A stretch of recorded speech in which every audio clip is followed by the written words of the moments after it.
परीक्षित को तक्षक नाग ने डस लिया। जनमेजय को पता लगा कि मेरे पिता को तक्षक ने डसा है, तो सारे संसार के सर्पों को मारने की योजना जनमेजय ने बना ली। जनमेजय यज्ञ किया गया।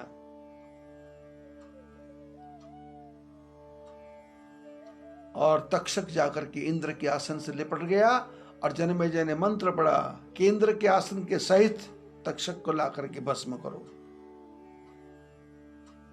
विश्व में हाहाकार मच गया। ऋषि मुनियों ने समझाया कि ऐसा नहीं करते, ये काल का योग है, किसके से कहां किसकी मौत लिखना है इसका कुछ भरोसा नहीं है। अभी लोग कोरोना से मर रहे हैं। कल किसी से बात हो रही थी, सूरत में, कि एक ही परिवार के 4 भाई मर गए कोरोना से। 2-2 साल की उम्र का अंतर था, 4 भाई इकट्ठे मर गए कोरोना से। किसी के 3 मर गए, किसी के 2 मर गए, किसी के 5 मर गए। ऑस्ट्रेलिया में, अमेरिका में तो घर के घर साफ हो गए। और भारत में भी ऐसे ही हुआ, जिसको लग गया, मौत आ गई, खत्म हो गया। जनमेजय ने कहा संसार से सर्पों का खत्म करेंगे। तो ऋषियों ने कहा तुम अपने पितरों की कथा सुनो। बोले क्या रखा पितरों की कथा में? हुआ क्या पितरों की कथा सुन के? परीक्षित कृष्ण भगवान के भक्त थे, बना क्या? मरना पड़ गया। लेकिन महात्मा ने कहा कथा सुनो, सत्संग सुनो। बोले मेरे को पितरों की कथा नहीं सुनना, मेरे को पितरों की कथा नहीं सुनना, मेरे को पितरों से कुछ लेना देना नहीं, मैं नहीं मानता पितरों। तो जो महात्मा कथा सुना रहे थे उन्होंने कहा परीक्षित, जनमेजय सुनो, तुम नहीं मानते ना, भूतकाल को नहीं मानते ना, तो मैं तेरे भविष्य की घटना को बता रहा हूं। यदि तुम्हारे भविष्य की होने वाली घटना सत्य हो जाए तो फिर उसके बाद तुम मेरे पास आना, तो फिर मैं तेरे को पितरों की कथा सुनाऊंगा। जनमेजय ने कहा भविष्य की बात? बोले हाँ, तेरे जीवन में घटने वाला है। बोले क्या? बोले लिखो, कागज पेन लाओ। नौकर को बुलाया, मंत्री को बुलाया, कागज पेन लाए, उस समय के हिसाब से कलम वगैरह लाए। लिखो, तुम्हारी घुड़शाला में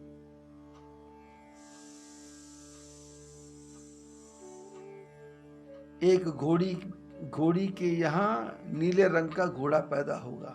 लिखो, घुड़शाला में नीले रंग का घोड़ा पैदा होगा, पर तुम उस घोड़े को देखने जाना मत। और ये आज से 1 साल बाद होगा, पर तुम जाओगे जरूर। घोड़ा भागेगा, छोटा घोड़ा, 2-4 दिन का घोड़ा, इतना तेज हो जाएगा, घोड़ा भागेगा, नीले रंग का घोड़ा। सब लोग उसको पकड़ने की चेष्टा करेंगे पर किसी के पकड़ में आएगा नहीं। पर तुम महलों से नीचे उतरना मत, पर तुम उतरोगे जरूर। महलों से उतरो तो घोड़शाला में जाना मत, पर तुम जाओगे जरूर। घोड़शाला के लोग उस घोड़े पे काठी डालने की चेष्टा करेंगे, उसको पकड़ने की चेष्टा करेंगे, उस पे बैठने की चेष्टा करेंगे, पर तुम काठी को डालना मत, उस पे बैठने की चेष्टा मत करना, पर तुम बैठोगे जरूर। लिखो, और घोड़े पे बैठ जाओ, चिंता वाली बात नहीं है। पर घोड़े की लगाम को पकड़ के रखना। घोड़े को उत्तर की तरफ ले जाना, पूर्व की तरफ ले जाना, पश्चिम की तरफ ले जाना, पर घोड़े को दक्षिण दिशा की तरफ मत ले जाना, पर तुम ले जाओगे जरूर। घोड़ा जाएगा जरूर। घोड़े की लगाम को पकड़ के रखना, पर तेरे से घोड़े की लगाम छूट जाएगी।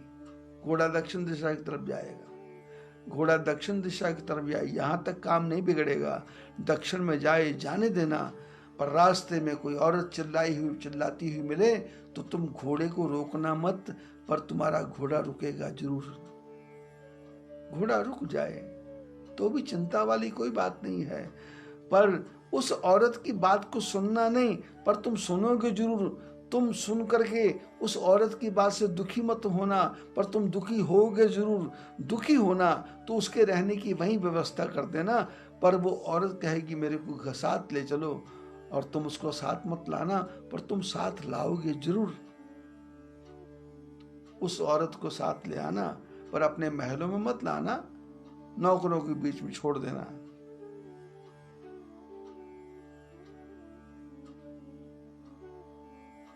और नौकरों को छोड़ने के बाद में बोले आगे की घटना तुमको स्वयं पता लग जाएगी। जनमेजय ने किताब पे लिख लिया, कॉपी पे लिख लिया, सब कुछ लिख लिया। नीला घोड़ा 1 साल के बाद चढ़ना नहीं है, दक्षिण दिशा नहीं जाना, औरत मिलेगी वहां नहीं मिलना, याद भी कर लिया। और जो लिखने वाला तो उसको बोला रोज मेरे को पाठ करवाना, रोज पाठ भी करवाया। साल कब बीता पता ही नहीं चला, क्योंकि सुख के दिन पता चलते नहीं। परीक्षित का बेटा जनमेजय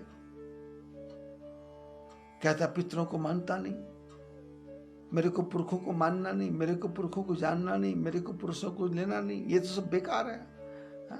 आप कहते भीमसेन ने हाथियों को आकाश में फेंका, ऐसा होता है क्या? झूठी बातें। भगवान कृष्ण सुदर्शन चक्र उठाते हैं, झूठी बात। यदि उठाते तो मेरे पिता को सांप कैसे काटता? तर्क। महात्मा चले गए, जनमेजय घर में है। साल बीता, महलों में सोया हुआ था।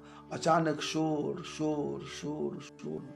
कौन चिल्ला रहा है, कौन चीख रहा है, कैसी आवाज आ रही है, किसकी आवाज आ रही है? जैसे हमारा आश्रम है,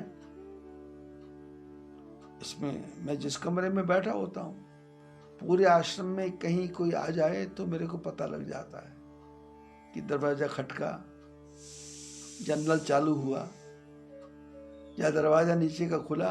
हालांकि 2 लाख स्क्वायर फीट में आश्रम है, लेकिन कान पतले, तो फोन करके पूछ लेता हूं कौन आया। कोई नहीं आया तो फिर मैं बताता हूं भाई ऊपर छत पे बंदर घूम रहे हो, देखो जाके चेक कर। तो वो बोलते नहीं बंदर हटा दिए। मैंने कहा नहीं आवाज आ रही है। तो बोले ऊपर जाते तो बोले हाँ बंदर थे, पता लग जाता। शांत वातावरण, जनमेजय के यहाँ शांत वातावरण, शोर शोर शोर शोर। ये अपने महल से निकला और छत पे आया, और छत पे आके देखा छत के पीछे बगीचा, बगीचे में घुड़शाला, घुड़शाला में नौकर भाग रहे हैं, पकड़ो पकड़ो पकड़ो पकड़ो। एक छोटे से का नीले रंग का घोड़ा भागता जा रहा, भागता जा रहा, भागता जा रहा। जो भी हाथ पकड़ता वही वही गिर रहा, जो हाथ लगाता वही गिर रहा। राजा से रहा नहीं गया, बात भूल गई, नीचे आया। बोले क्या है, घोड़ा नहीं पकड़ा जा रहा? बोले साहब ये भी परसों पैदा हुआ। बोले है? इतनी ताकत इसमें? राजा आगे बढ़ा, और राजा ने जैसे हाथ लगाया घोड़ा तो खड़ा हो गया। बोले क्या करना है? बोले इसमें काठी नहीं पड़ रही। बोले इधर लाओ, काठी नहीं पड़ रही। बड़े भारी घोड़े को संभालने वाले, लाओ काठी। इधर काठी डाली तो लोगों ने कहा अरे वाह वाह वाह वाह राजन, आपने काठी डाल दी। अब नौकरों को तो पता नहीं था कि वहाँ कागज पे क्या लिखा हुआ है। नौकरों ने कहा साहब काठी आपने डाली है तो इसकी जीन आपने बांधी है, अब इसमें सवारी भी आप ही कर लो। राजा हवा में आ गया और घोड़े पे बैठ गया, और घोड़े पे जैसे ही बैठा और वो बच्चा घोड़ा भागा। अब याद आया कि उत्तर नहीं जाना, पूर्व नहीं जाना, पश्चिम नहीं जाना, ये नहीं करना। उत्तर जाना, पूर्व जाना, पश्चिम जाना, पर दक्षिण नहीं जाना। पर ये घोड़ा तो दक्षिण भागा जा रहा, और हवा से बातें कर रहा, हवा से बातें कर रहा, और भागते भागते भागते भागते जंगल, जंगल में बियाबान, किसी चिड़िया पक्षी की आवाज भी नहीं आ रही। और अचानक रोने की आवाज किसी स्त्री की आई, कोई रो रहा है। राजा को ध्यान आया औरत रोती हुई दिखाई देगी, रुकना नहीं। राजा ने घोड़े को लात मारी, पर घोड़ा तो कहां, वहीं जाके रुका, पास खड़ा हो गया, जैसे कि पूर्व जन्म का संबंध हो। अरे तुम जंगल में क्या कर रही हो? इसने कहा आप भागे जा रहे हो, मैं आपकी प्रजा हूं, मैं आपके राज्य में रहती हूं, आप राजा हैं। आप मेरा ध्यान नहीं रखेंगे तो कौन रखेगा? मैं अबला हूं, जंगल में मेरी इज्जत को चली जाएगी, मेरे को कोई खा जाएगा, मेरे को कोई काट देगा। राजा ने कहा घबराओ मत, चलो मैं तुमको अच्छी जगह रखूं। बोले नहीं, घोड़े पे बिठा लो। बिठा लिया और घोड़ा तो उड़ा और सीधा महलों के ऊपर। राजा को ध्यान आया इस महिला को लाना नहीं था। नौकरों को कहा इसको नौकरानियों के अंदर ले जाओ। इस लड़की ने कुछ नहीं कहा, नौकरानियों के अंदर चले गए। राजा महल में चले गए और स्नान किया, साधारण से वस्त्र पहने। और साधारण वस्त्र पहने तो नौकरों को लगा ये लड़की तो बहुत ही सुंदर है और अच्छा काम करने वाली है, हर काम में एक्सपर्ट है, हर बात को मानने वाली है। और योजना बनाई कि इसको क्योंकि राजा ने कुछ बोला नहीं था, कहाँ से लाए, क्यों लाए, कैसे लाए, और ये भी नहीं कहा था मेरे पास नहीं आने देना। तो उन्होंने दासियों के अंदर उसका प्रवेश करवा दिया। सब लोग काम करते हैं तो राजा ने देखा ये जो नई औरत, ये अब नई है पुरानी इसको तो पता ही नहीं, क्योंकि उस समय मटमैले चेहरा, मटमैले कपड़े, मटमैला रूप, और ये रूप का श्रृंगार निकल आया था, चेहरा निखर गया था, अच्छा भोजन खाने के बाद शरीर भी ठीक हो गया था। तो राजा ने जब देखा कि ये औरत, बोले ये नई नौकरानी आई है, बोले नई नौकरानी आई है तो इसको यही सेवा में लगा दो, यही साफ सफाई कर लेगी। वो साफ सफाई भी करने लगी। साफ सफाई करते करते आपस में चर्चा हुई, बात हुई। राजा ने पूछा कहाँ रहते, तो इसने वैसे ही बोल दिया हवा से कि मैं तो काम की तलाश में आई थी। ये नहीं कहा कि घोड़े पे बैठ के आई थी, काम की तलाश में आई थी। कौन है? बोले कोई नहीं है। तुम्हारा भाई? बोले कोई नहीं। बहन? कोई नहीं है। फिर किसके सहारे जियोगी? तो इसने कहा मैं तो आपके सहारे जी लूंगी। राजा को याद आया कि कहीं तुम वही तो नहीं हो जो घोड़े पे? बोले हाँ वही हूं। बोले नहीं नहीं नहीं, मेरे से कोई चर्चा नहीं करना, मेरे से बात शादी की। इसने कहा मैं शादी की बात कर रही हूं, पर आप यदि कहेंगे तो मैं जीवन में अपने मुंह को भी कभी नहीं खोलूंगी, अपने मुंह से शब्द भी नहीं निकालूंगी, सुख को याद नहीं करूंगी, दुख की फरियाद नहीं करूंगी, कोई घटना को याद नहीं करूंगी, जैसे आप कहोगे वैसे ही करूंगी। और मैं अपनी जुबान को सिल के रखूंगी, यदि मैं कुछ बोलूंगी नहीं तो। राजा ने कहा ठीक है, किसी बात की चर्चा नहीं करना। रानी घर में रहने लगी, सारा काम होने लगा। विवाह होते होते होते होते होते होते जीवन के 40 साल कब बीत गए कुछ पता चला नहीं।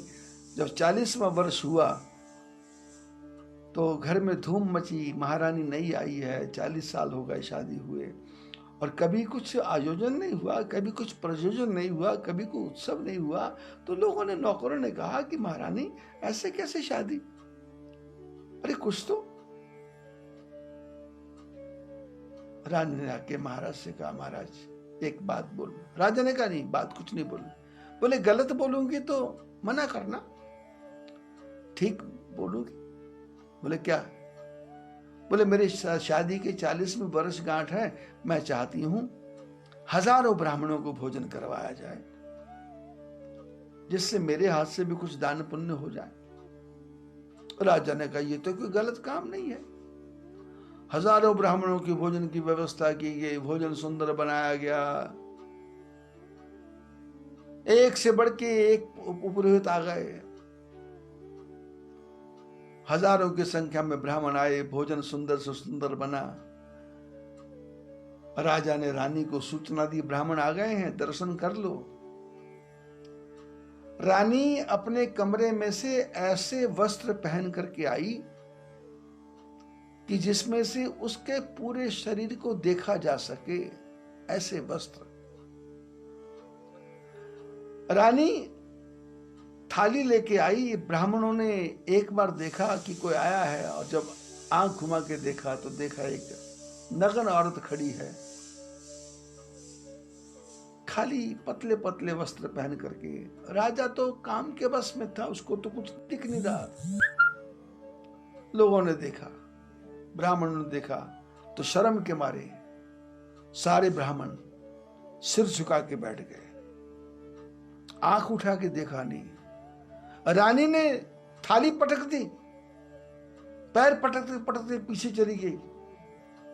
राजा ने कहा क्या हुआ? बोले हुआ मेरा इतना अपमान, ये तुम्हारे ब्राह्मण नहीं है, इनके अंदर बुरी दृष्टि है। मैं महारानी, मेरी तरफ इतनी बुरी दृष्टि से देखा कि नीचे सिर कर दिया। मेरा कोई आव नहीं है, आदर नहीं है, स्नेह नहीं है। राजा ने कहा इतनी बड़ी गलती? बोले करना क्या है? बोले मेरा मन होता तो तलवार से इन सब की गर्दन काट देती। राजा ने एक सिरे से सारे ब्राह्मणों की गर्दन उतार दी, और गर्दन उतरते ही राजा के शरीर पे कोढ़ पैदा हो गया। वो रानी कहाँ गई कुछ पता चला नहीं। राजा के कोढ़ हुआ। राजा उसी ब्राह्मण के पास आया जिसने कहा था रानी का कहना मानना नहीं। कोढ़ी शरीर लेके गया और कोढ़ी शरीर लेकर के बैठा। कैसे करूं?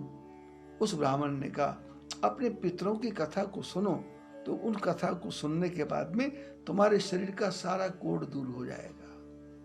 राजा जनमेजय ने कथा सुनी। जनमेजय के शरीर का सारा कुष्ठ दूर हुआ।